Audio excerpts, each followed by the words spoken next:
नमस्कार and welcome to study IQ my dear friends. मैं हूं Prashant Mawani. I hope you all are in good. आज 22 अगस्त 2020 है और आज से गणेश चतुर्थी की शुरुआत हो चुकी है। तो हम सब के लिए यही प्रार्थना है कि may God bless us all. इसके साथ डियर फ्रेंड्स, स्टडी आईक्यू की टीम ने मिलकर स्मार्ट कोर्स डिज़ाइन किया है। ये स्मार्ट कोर्स सिविल सर्विसेज की एग्जामिनेशन के लिए है। It covers your pre as well as mains examination. ज़्यादा जानकारी के लिए डाउनलोड करें हमारा मोबाइल एप्लीकेशन। 31 अगस्त 2020 तक एक ऑफर भी चल रही है। It's an offer that is going on EMI option. तो ज़्यादा जानकारी के लिए all you have to do is, as I told you, download our mobile application on your mobile phone. आज सैटरडे है। आर्टिकल्स की क्वांटिटी उतनी ज़्यादा नहीं होती है सैटरडे को, लेकिन आर्टिकल की क्वालिटी जो है वो टॉप नॉच है। सबसे पहले हम बात करेंगे hiding in plain sight, made in China 2025। ये क्या है? MIC 2025 जो है उसको आज हम समझेंगे। बहुत ही इंटरेस्टिंग टॉपिक है। पार्टनरशिप टेस्ट, ये कोविड-19 की वैक्सीन को लेकर है और एक प्रश्न भी मैं आपको पूछने वाला हूँ। और उसके बाद एक बहुत ही इंटरेस्टिंग टॉपिक है, ये क्लाइमेट चेंज के साथ जुड़ा हुआ है और कोविड-19 से हमने क्या सीखा और क्या चीज़ें, जब SDGs की बात करें, सस्टेनेबल डेवलपमेंट गोल्स को इम्प्लीमेंट करने की बात करें, तो क्या चीज़ें हमने जो कोविड-19 से सीखी हैं उसको हम कैसे इम्प्लीमेंट कर सकते हैं। और फिर कुछ न्यूज़ आइटम्स हैं। लेक्चर की PDF को डाउनलोड करने के लिए check out my Telegram channel and you can follow me on Facebook as well. Dear friends, इस लेक्चर को दूसरे स्टूडेंट्स के साथ तो शेयर जरूर कीजिएगा। वीडियो पसंद आता है then hit the like button and please don't forget to subscribe to our YouTube channel. अगर आपने हमारी चैनल को सब्सक्राइब कर दिया है तो 3 और स्टूडेंट्स को स्टडी आईक्यू के बारे में ज़रूर बताइएगा। मेड इन चाइना 2025, हमारे देश में जैसे हम बात कर रहे थे, कल ही हम बात कर रहे थे, isn't it, make in India, के हमारा जो फोकस है वो क्वालिटी के ऊपर होना चाहिए, हमें इनपुट कॉस्ट को कम करना है, इज़न्ट इट। तो ये सारी चीज़ों के बारे में हमने कल विस्तार से चर्चा की थी। अगर आज आपका पहला दिन है, यानी कि पहली बार आप इस सीरीज़ को देख रहे हैं, तो मेरी एक रिक्वेस्ट है कि कल का जो लेक्चर है 21 अगस्त का लेक्चर आप ज़रूर देख लीजिए। अगर पूरा नहीं देखना चाहते तो जो बिजनेस पॉइंट ऑफ व्यू से हमने डिस्कशन की थी, मेक इन इंडिया के बारे में जो डिस्कशन की थी, उसको एक बार देख लीजिए। Right, it will take another 5-6 minutes for you guys. लेकिन उसके बाद ये वाला जो टॉपिक है वो आपको अच्छी तरीके से इसलिए समझ में आएगा क्योंकि फिर आप भारत और चाइना को कंपेयर कर पाएंगे। मेड इन चाइना 2025 जो उनका प्लान है, उसका मेन लक्ष्य क्या है, ये चीज़ बहुत ही इंपॉर्टेंट है। मैं चाहता हूं कि आप पूरे ध्यान से इसको देखें और समझें। चाइना कटिंग एज टेक्नोलॉजी में वर्ल्ड लीडर बनना चाहता है। राइट, कटिंग एज टेक्नोलॉजी यानी कि जो लेटेस्ट टेक्नोलॉजीज हैं उसमें डोमिनेंट रोल, उसमें सबसे पहले नंबर 1 बनना चाहता है चाइना। 10 ऐसे क्षेत्र हैं, आपकी स्क्रीन के ऊपर ये इन्फोग्राफिक है, अब देखिए। इसमें है रेलवे इक्विपमेंट में नंबर 1 बनना चाहता है। फिर न्यू एनर्जी व्हीकल्स, तो यहाँ पर इलेक्ट्रॉनिक व्हीकल्स की बात करें, इलेक्ट्रिकल इक्विपमेंट्स, फिर numerical control machinery and robotics, aerospace, new information technology, new material, नया मटेरियल बनाना चाहता है चाइना। फिर बायो फार्मास्यूटिकल और मेडिकल डिवाइसेस में नंबर 1 बनना चाहता है। एग्रीकल्चर में, ताकि फूड सिक्योरिटी और ये सारी चीज़ें आ जाए। और लास्ट हैं नंबर 10 पर हैं ये maritime engineering equipment and high tech vessels. तो ये 10 ऐसे क्षेत्र हैं जहाँ पर चाइना जो है, 10 की सेक्टर्स हैं जहाँ पर चाइना जो है वो पावर हाउस बनना चाहता है। ओके, और लगभग 70% जितना जो ये 10 सेक्टर जो है उसमें, और ओवरऑल जो टेक्नोलॉजी की बात करें तो ये 10 सेक्टर में जितनी भी टेक्नोलॉजीज़ का इस्तेमाल होगा, तो चाइना का टारगेट ये है कि ये टेक्नोलॉजीज़ में से 70% जो टेक्नोलॉजीज़ हैं वो इंडिजीनियस हो, सेल्फ सफिशिएंट हो, बेसिकली आत्मनिर्भर चाइना, ऐसा बनना चाहता है वो। In order to achieve this goal, इस लक्ष्य को हासिल करने के लिए पता है चाइना क्या कर रहा है? चाइना इसके लिए कुछ भी करने को तैयार है। राइट, चाइना जो है वो अगर आपको मीन्स अगर चाइना को टेक्नोलॉजी नहीं मिल रही है तो वो चोरी करने के लिए भी तैयार है। भारत का भी यही लक्ष्य है कि हम भी आगे बढ़ें। भारत का ये लक्ष्य नहीं है कि हम कुछ भी करके, हम मेहनत करके और एथिकल वे से आगे बढ़ रहे हैं, क्योंकि हम एक डेमोक्रेटिक कंट्री हैं। एनीवे, मैं और ज़्यादा इसमें नहीं जाना चाहूँगा, लेकिन रिसेशन और जिस प्रकार से ये कोविड-19 की इम्पैक्ट हुई है, लॉकडाउन की वजह से जो इकोनॉमी के ऊपर इम्पैक्ट हुई है, तो भारत का ये जो लक्ष्य है उसमें बहुत बड़े स्पीड ब्रेकर्स आ चुके हैं। लेकिन चाइना जो है उनके पास पैसे भी हैं, और मुझे पता नहीं है कि कैसे, लेकिन चाइना में कोविड-19 कंट्रोल में आ गया है। मीन्स बात तो डाइजेस्ट नहीं होती है कि कोविड-19 कंट्रोल में चाइना में आ गया है, लेकिन वहाँ की फैक्ट्रीज़ और सारी चीज़ें जो हैं, वो दुनिया जब पूरे लॉकडाउन में चल रही थी तब चाइना ने अपनी फैक्ट्रीज़ को फिर से खोल दिया। ये भी उनकी एक बहुत बड़ी गेम थी। Let me tell you, I give you one example. हमारे देश में लॉकडाउन चल रहा था।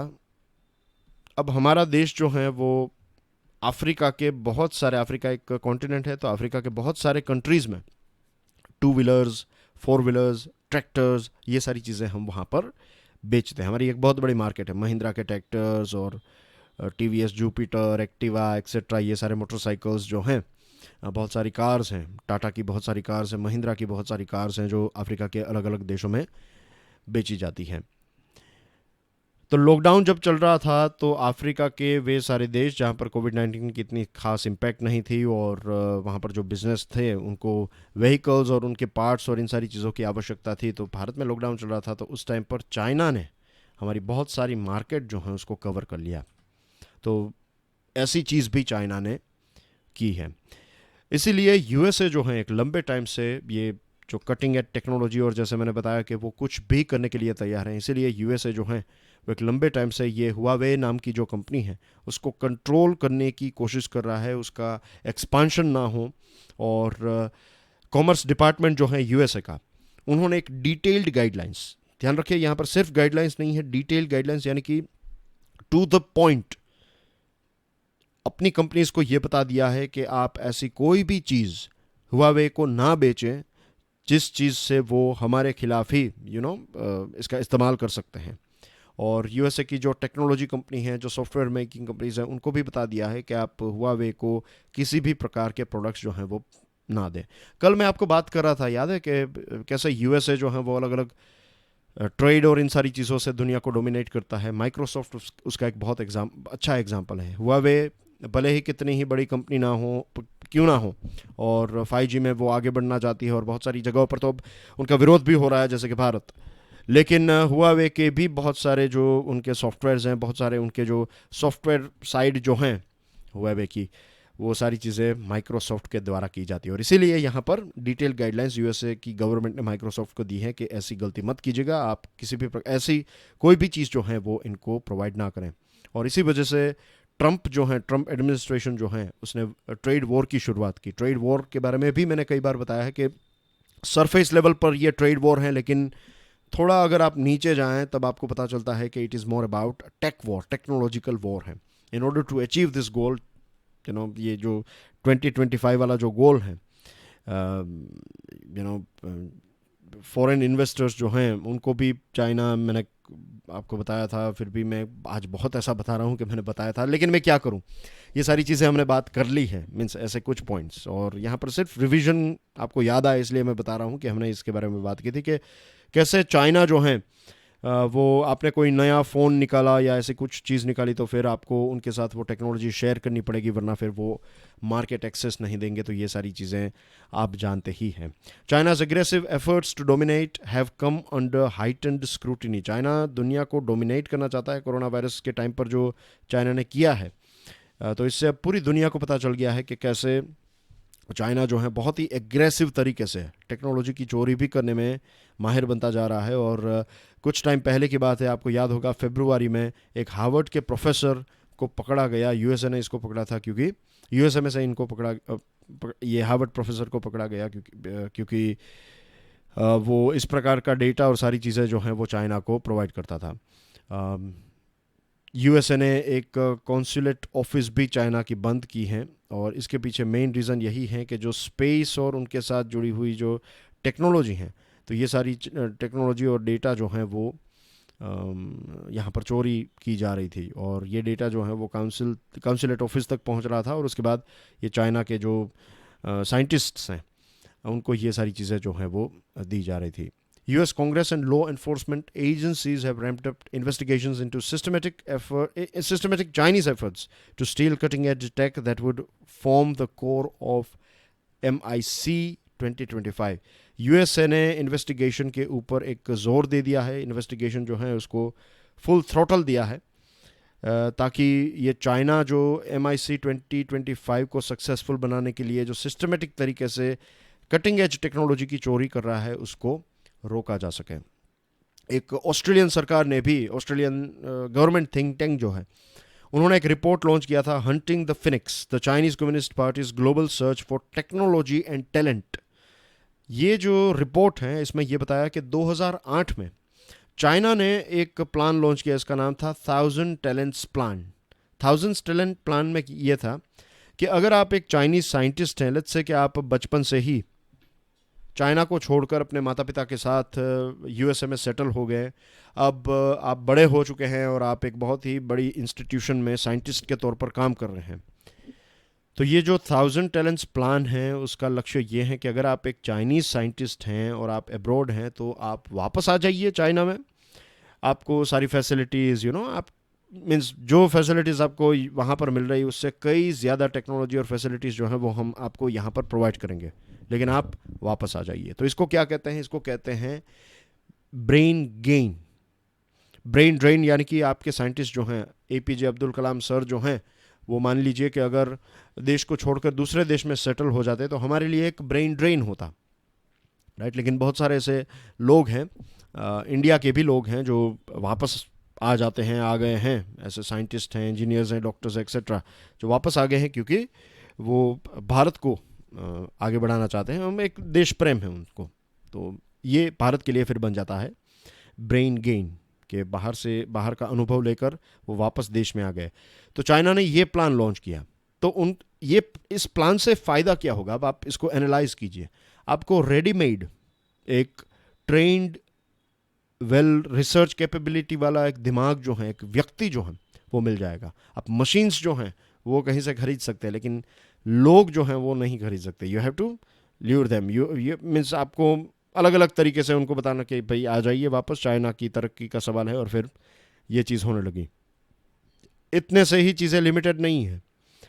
सीक्रेटली या फिर ओपनली अगर आप लेट्स से अगर आप UK के सिटीज़न हैं या फिर USA के सिटीज़न हैं, चाइना के साथ आपका कोई ऐसा रिलेशन नहीं, तो भी चाइना जो है वो आपको सपोर्ट करेगा. आपको ज़्यादा पैसे जो भी आपको चाहिए वो सारी चीज़ें देने के लिए चाइना तैयार होगा, अगर आप इतनी अच्छी क्वालिटी के साइंटिस्ट या फिर ऐसे कोई रिसर्चर हैं तो. और 600 टैलेंट रिक्रूटमेंट स्टेशंस चल रहे हैं चाइना के दुनिया भर में. USA में हैं, जर्मनी में हैं, सिंगापुर में, हर जगह पर हैं कि वहाँ से वो आपको इस प्रकार से वापस चाइना में काम करने के लिए मोटिवेट करते हैं. चाइना के प्रेसिडेंट शी जिनपिंग ने 2013 की एक स्पीच में ये बताया था कि if you stay abroad we will support you serving the country through various means. अगर आप अब्रॉड हैं तो भी डोंट वरी, हम आपको सपोर्ट करेंगे. अब देखिए कैसे अपने लोगों को as you can say sales की तरह यूज़ कर रहा है चाइना. और 2016 की बात है कि भारत सरकार ने ग्लोबल सर्विस सेंटर, UAE का सबसे बड़ा ग्लोबल सर्विस सेंटर जो है वो बेंगलुरु में इनॉग्यूरेट किया गया था, इसका उद्घाटन किया गया था. लेकिन बाद में जब LAC हुआ, गलवान क्लैश हुआ, तो अब तो डेफिनेटली ये जो है ये 5G वाला ये बंद हो जाएगा. और as you can see now you can compare make in India with make in China 2025, right. तो कल जो हमने डिस्कशन की थी उसके साथ आज इसको कंपेयर करके आप खुद देखिए अब के मेक इन इंडिया और मेक 2025 में क्या क्या डिफरेंसेस और सिमिलैरिटीज़ हैं. Moving on to next item, partnership ties. ये कोविड-19 की जो वैक्सीन है, जब भी वैक्सीन मिल जाएगी तो उसके बाद कैसे इसका प्रोडक्शन किया जाएगा, ये सारी चीज़ों के साथ जुड़ा हुआ ये एक इंटरेस्टिंग टॉपिक है. फॉरेन मिनिस्ट्री ने एक क्लैरिफिकेशन दिया है और ये एक बहुत ही अच्छा क्लैरिफिकेशन है, एक राइट मैसेज दिया है मिनिस्ट्री ऑफ एक्सटर्नल अफेयर्स ने कि एक एक्सपर्ट ग्रुप जो है वो सेटअप किया गया है. और ये एक्सपर्ट ग्रुप जो है वो ये ध्यान में रखेगा कि जब भी कोई दवाई मिल जाती है तो भारत की जो वैक्सीन मैन्युफैक्चरर्स, भारत के वैक्सीन मैन्युफैक्चरर्स और साइंटिफिक एजेंसीज, फॉरेन की साइंटिफिक एजेंसीज और भारत के मैन्युफैक्चरर्स के बीच में पार्टनरशिप किस हिसाब से होगी, कैसे होगी, ये सारी चीज़ों को डिसाइड करने के लिए एक एक्सपर्ट ग्रुप जो है गवर्नमेंट ऑफ इंडिया ने सेटअप किया। इसका नाम है national expert group on vaccine administration for कोविड-19। तो ये एक अच्छा डिसीजन है, एक पॉजिटिव खबर है, क्योंकि यहाँ पर साइंस को ज़्यादा इम्पोर्टेंस दिया जा रहा है। Collaborative efforts between India and other country और countries to develop a vaccine against 2019 is on. ये जो एफर्ट हैं ये चल रहा है हमारे देश में। और एज यू नो कि अभी कुछ टाइम पहले की बात है कि रशिया से ये खबर आई कि स्पुतनिक 5 कोविड-19 की वैक्सीन जो है वो रशिया ने बताया है कि हमने लॉन्च कर दी है, इट इज़ रेडी, और इसका भी प्रोडक्शन जो है वो भारत में हो सकता है। अभी फ़िलहाल इसके ऊपर बातचीत चल रही है। इसके अलावा दूसरी भी ऐसी वैक्सीन्स हैं, जैसे कि यूएस बेस्ड फार्मा मेजर हैं मॉडर्ना, फिर ऑक्सफोर्ड यूनिवर्सिटी और एस्ट्राजेनिका की एक वैक्सीन है, और चाइना की हैं सिनोफार्म। तो ये जो वैक्सीन्स हैं ये 3rd स्टेज में हैं। क्लिनिकल ट्रायल्स जो हैं फाइनल स्टेज क्लिनिकल ट्रायल्स चल रहे हैं, और लगभग 4 से 6 महीने लगेंगे ये ट्रायल्स ख़त्म होने में। जैसे ही ये ट्रायल्स ख़त्म होंगे उसके बाद इसके प्रोडक्शन के बारे में सोचा जा सकता है। एक दूसरा जो चिंता का विषय है वो है pre purchase agreement. World war 1 के ये सारे देश, अब देखिए यूएसए, जर्मनी, ब्रिटेन, फ्रांस, ये सारे देशों ने एक प्री परचेस एग्रीमेंट किया है वैक्सीन मैन्युफैक्चरर्स के साथ कि जब भी इसकी दवाई मिल जाए तब सबसे पहले क्वांटिटी जो है वो आप हमें देंगे, ये लीजिए पैसे, एडवांस में पैसे रखिए, हमें सबसे पहले दवाई आपको देनी है। 10 साल पहले की बात है जब H1N1 वैक्सीन के टाइम पर भी ये जो H1N1 की वैक्सीन थी तो उसमें भी उन्होंने यही किया था, एक व्हाट वी से दिस प्री परचेस एग्रीमेंट उन्होंने कर लिया था, और बहुत सारे 3rd वर्ल्ड कंट्रीज हैं, गरीब देशों को फिर उस टाइम पर दवाई जो है वो नहीं मिल पाई। लेकिन कुछ दिनों पहले हमने एक चीज़ के बारे में बात की थी कि ये चीज़ ना हो, इसके लिए एक ग्रुप फॉर्म किया गया है, एक चीज़ फॉर्म की गई है ग्लोबल लेवल। तो उसका नाम क्या है बताइए कमेंट सेक्शन में, राइट? जो इन सारी चीज़ों के ऊपर ध्यान रखेगा कि ऐसे प्री परचेस एग्रीमेंट ना हो और हर एक देश को 20% अपनी पॉपुलेशन जो है उतनी दवाई तो मिल जाए। तो अब आपको हिंट मिल गई है, तो बताइए उस इंस्टीट्यूशन का या फिर इस ग्रुप का नाम जो है वो क्या है। भारत किसी भी देश के लिए, चाहे यूके दवाई बनाए, चाहे अमेरिका बनाए, चाहे रशिया बनाए, राइट, भारत एक बहुत इंपॉर्टेंट रोल प्ले करेगा, क्योंकि भारत जो है वो 60% जितनी मीन्स दुनिया की 60% वैक्सीन्स जो हैं उसकी डिमांड को फुलफ़िल करता है। भारत प्रोडक्शन में काफ़ी हम अच्छे हैं, और ये जो ऑक्सफोर्ड एस्ट्राजेनिका प्रोजेक्ट है उसने तो एक टाई अप भी किया है the serum institute of India के साथ, जो वर्ल्ड का लार्जेस्ट वैक्सीन मैन्युफैक्चरर हैं। तो इसका मतलब ये नहीं है कि फिर हमारे देश में दवाई जो है वो हर एक जगह पर अवेलेबल होगी। ये 20% जो दवाई है हमारी पॉपुलेशन जो है उसका 20%, तो लगभग आप मान लीजिए कि we are talking about 25-30 crore people. तो ये 30 करोड़ लोगों को मिल जाए उतनी वैक्सीन हमारे देश में पहले प्रोवाइड की जाएगी, और इसमें सबसे पहले जो है बीमार लोगों को, फिर जो बुज़ुर्ग हैं, फिर जो बुज़ुर्ग हैं नॉट बीमार लेकिन जो बुज़ुर्ग हैं, जो प्रेग्नेंट हैं, फिर जो फ्रंट लाइन वर्कर्स हैं, कोरोना वॉरियर्स जैसे कि डॉक्टर्स हैं, पुलिस पर्सनल एक्सेट्रा, तो इन सारे लोगों को सबसे पहले दी जाएगी, और उसके बाद धीरे धीरे लोगों को यह दवाई मिलेगी। तो ऐसा प्लान चल रहा है, ऐसा कुछ हमें सुनने को मिल रहा है। तो ये अच्छी बात है कि यहाँ पर जो डिसीजन है वो साइंस के माध्यम से लिया जाएगा, नॉट जियोपॉलिटिक्स या फिर आइडियोलॉजिकल कंसिडरेशन नहीं होगा, साइंस को ध्यान में रखते हुए ये डिसीजन लिया गया। अब देखते हैं कि एक्सपर्ट ग्रुप जो है उसकी सलाह क्या होती है। लास्ट आइटम जो है आज की वो है vehicle for green recovery. National lockdown हुआ, देश में ही नहीं दुनिया में हुआ, दुनिया के अलग अलग देशों में हुआ। इसकी वजह से बहुत सारे लोगों की जॉब्स चली गई, बहुत सारा नॉन एसेंशियल ट्रैवलिंग जो है वो बंद हो गया, लोग जो पैसे खर्च कर रहे थे वो बंद हो गए। तो इकोनॉमी के ऊपर एक बहुत ही नेगेटिव इम्पैक्ट इसकी डेफिनेटली हुई है।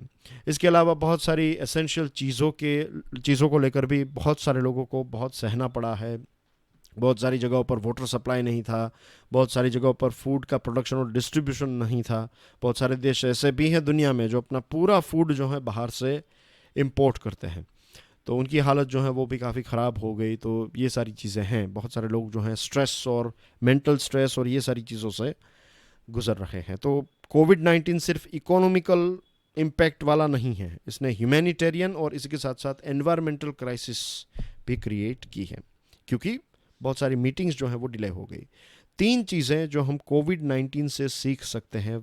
पहली है, the covid response mechanism provide an exemplary account of the role of cooperative and collective action between national and sub national governments for containing the spread of the epidemic. इससे सबसे पहली चीज़ जो हम सीखें वो ये है कि फेडरल स्ट्रक्चर में या फिर सेंट्रल गवर्नमेंट जो है वो स्टेट्स के साथ मिलकर कैसे काम कर सकती हैं, लोकल लेवल पर कैसे काम किया जा सकता है, ये में से कोलैबोरेशन का इंपॉर्टेंस हमें यहाँ पर देखने को मिला। हाँ, प्रोएक्टिव स्ट्रक्चरल चेंजेस अगर हम करें पहले से ही, अगर हम इन सारी चीज़ों के लिए तैयार हैं तो इसकी इम्पैक्ट जो है वो कम होगी। और थर्ड जो चीज़ है वो ये है कि सोसाइटी जो है वो एडजस्ट भी हो जाती है बहुत फास्ट।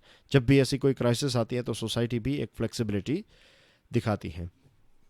अब यहाँ पर प्रश्न ये है कि ये जो कोविड-19 है इसकी एनवायरमेंटल इम्पैक्ट अगर हम देखें, डियर फ्रेंड्स, आप जानते होंगे 17 सस्टेनेबल गोल्स के बारे में, राइट? इसको SDGs कहा जाता है। ये यूनाइटेड नेशंस ने तय किया है, दुनिया ने तय किया है कि 2030 तक हम ये 17 सस्टेनेबल गोल्स जो हैं वो अचीव करेंगे। नंबर 1 है नो पॉवर्टी, कि इस दुनिया में गरीबी नहीं रहेगी।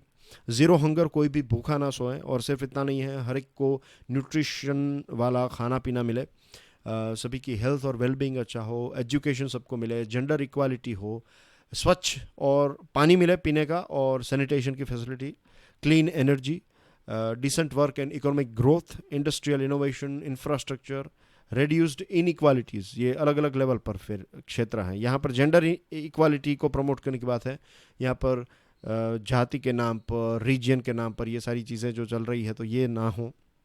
Sustainable cities and communities, responsible consumption and production, climate action, life below water, यहाँ पर फिशरीज और मराइन इकोसिस्टम की बात है, life on land, peace, justice and strong institutions, और लास्ट में है पार्टनरशिप्स फॉर द गोल्स।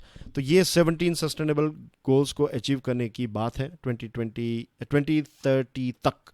इसको 2015 में लॉन्च किया गया था। अब कोविड-19 की वजह से COP26 की मीटिंग जो होने वाली थी उसको पोस्टपोन करके 21 में रखा गया, और बहुत सारे ऐसे क्लाइमेट चेंज के साथ जुड़े हुए जो प्रोजेक्ट्स थे वो बंद हो गए बिकॉज ऑफ लॉकडाउन्स।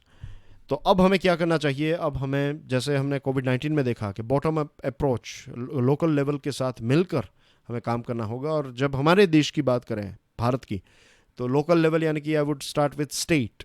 तो स्टेट का एक है state action plan on climate change, SAPCC, ये आपको याद रखना है, राइट? ये एक बहुत ही इम्पोर्टेंट है, SAPCC। आपको इसके ऊपर से प्रश्न पूछा जा सकता है। और इसमें जो राज्य हैं हमारे देश के, तो हर एक राज्य को बेसिकली ये SAPCC के जो गोल्स हैं वो अगर आप देखेंगे तो आपको यही सारे गोल्स नज़र आएंगे कि जो सस्टेनेबल डेवलपमेंट गोल अचीव करना चाहता है वही सारी चीज़ें ये SAPCC जो है वो अचीव करना चाहता है। इसकी अच्छी बात यह है कि ये स्टेट लेवल तक, स्टेट लेवल से इम्प्लीमेंट होगा। तो फिर स्टेट को अगर हम एक जब हम भारत की बात करते हैं, let's say this is India, तो इंडिया में एक राज्य जो है वो, फिर भारत की बात करें तो स्टेट उसका एक लोकल छोटा सा पार्ट बन गया। लेकिन स्टेट को अगर हम, let's say this is state, ये एक राज्य है, तो राज्य में लोकल लेवल्स आपके हो जाएंगे डिस्ट्रिक्ट्स। फिर डिस्ट्रिक्ट्स में आप बना सकते हैं आपके तालुकाज में आपके बन सकते हैं विलेजेस, इज़न्ट इट? तो विलेज लेवल तक हमें प्लानिंग करनी होगी। हर एक व्यक्ति जब वे सारी चीज़ों को इम्प्लीमेंट करेगा जिससे पोल्यूशन ना हो, जिससे हम हमारी पृथ्वी को बचा सके, इसको और ग्रीन रख सके, तब जाकर हम ये गोल अचीव कर पाएंगे। बहुत सारे अलग अलग राज्यों में ये सारी चीज़ों की शुरुआत हो चुकी हैं, जैसे कि गुजरात में afforestation, renewable energy installation, waste to biofuel programme, ऐसे बहुत सारे प्रोग्राम चल रहे हैं। और सिर्फ गुजरात में नहीं, दूसरे राज्यों में भी, उत्तर प्रदेश, अंडमान निकोबार, मध्य प्रदेश, इसके अलावा दूसरे राज्यों में भी इस प्रकार के प्रोग्राम्स जो हैं वो चल रहे हैं। तो दैट्स ए गुड साइन। फिर एक चीज़ है नेशनल इंडिकेटर फ्रेमवर्क। ये किसने बनाया है? तो ये MOSPI यानी कि ministry of statistics and programme implementation ने बनाया है। और ये नेशनल इंडिकेटर फ्रेमवर्क जो है वो सस्टेनेबल डेवलपमेंट गोल्स, हमारे राज्य जो हैं उसको रैंकिंग प्रोवाइड करता है और इसके लिए जो अलग अलग पैरामीटर्स हैं तो उसको देखता है। तो ये एक जी के टाइप इन्फॉर्मेशन मैं आपको दे रहा हूँ क्योंकि प्रीलिम्स में आपको ये चीज़ काम आ सकती है कि नेशनल इंडिकेटर फ्रेमवर्क जो है वो किस मिनिस्ट्री के द्वारा प्रिपेयर किया गया है। तो इट इज़ मॉस्पी, और this NIF is the backbone of SDG rankings के जो देश में अलग अलग राज्यों को SDG की जो रैंकिंग मिलती है तो उसका बैकबोन क्या है, NIFM। अभी प्राइम मिनिस्टर साहब ने भी इसके बारे में बताया था, इसके इन द सेंस एनवायरनमेंट और सस्टेनेबल डेवलपमेंट के बारे में। इंडिया ग्लोबल वीक 2020 में बात करते हुए प्राइम मिनिस्टर साहब ने भी ये बताया कि हमें सस्टेनेबल तरीके से आगे बढ़ना चाहिए, और SAPCC और SDGs में जो कॉमनलिटीज़ हैं, जब हम SAPCC के गोल्स को अचीव करेंगे तो इवेंचुअली हम SDGs को भी अचीव करेंगे, क्योंकि राज्य अगर सारे गोल्स को अचीव कर पाएंगे तो देश अचीव कर लेगा, देश अचीव करेगा तो धीरे धीरे दुनिया भी अचीव इसको करती जाएगी, isn't it. India conducts record 10 lakh COVID test in single day. 10 lakh test हमने की एक दिन में। हरियाणा गवर्नमेंट ने यह डिसाइड किया है कि सैटरडे संडेज को ऑफिस जो हैं वो ऑफिस और दुकानें जो हैं वो बंद रहेगी। इलेक्शन कमीशन ने कोविड-19 के टाइम पर इलेक्शंस को कंडक्ट करने के लिए गाइडलाइंस रिलीज़ की है। राजीव कुमार बन गए हमारे नए इलेक्शन कमिश्नर। अशोक लावासा साहब ने रेजिग्नेशन दिया है, और CBI ने एम्स को रिक्वेस्ट की है, एम्स न्यू दिल्ली को रिक्वेस्ट की है to review death case of actor Sushant Singh Rajput. जैसे स्टार्टिंग में मैंने बताया कि गणेश चतुर्थी की आज से शुरुआत हो चुकी है, और इलाबरेट अरेंजमेंट्स मेड, NTA ने बताया है। NET और JEE एग्ज़ाम्स के लिए वो तैयार हैं। रामविलास पासवान साहब ने ये कहा है ग्राहकों को कि अगर इन्फॉर्मेशन ना मिले तो फिर आप कंप्लेन फाइल कीजिए। Full benefit of agri infrastructure fund must reach to small and medium farmers, rural development minister साहब ने ये बताया है। हमारे देश के रूरल डेवलपमेंट मिनिस्टर का नाम क्या है बताइए कमेंट सेक्शन में। और वंदे भारत ट्रेन के लिए जो 44 सेमी हाई स्पीड ये ट्रेन बनाने के लिए जो टेंडर्स थे तो उसको कैंसिल किया गया है। मोदी साहब ने सुरेश रायना को एक पत्र लिखा और बताया है कि आपका कंट्रीब्यूशन इंडियन क्रिकेट में जो है वो काफ़ी सराहनीय है, और ministry of external affairs in partnership with foreign ministry of Thailand organises 6th round table of AINTT। And that's everything from my side dear friends, thank you very much for watching this video. कल यानी कि Sunday को Hindu analysis नहीं होगा, अब हम directly मिलेंगे Monday को। Enjoy your studies, God bless you all, जय हिंद।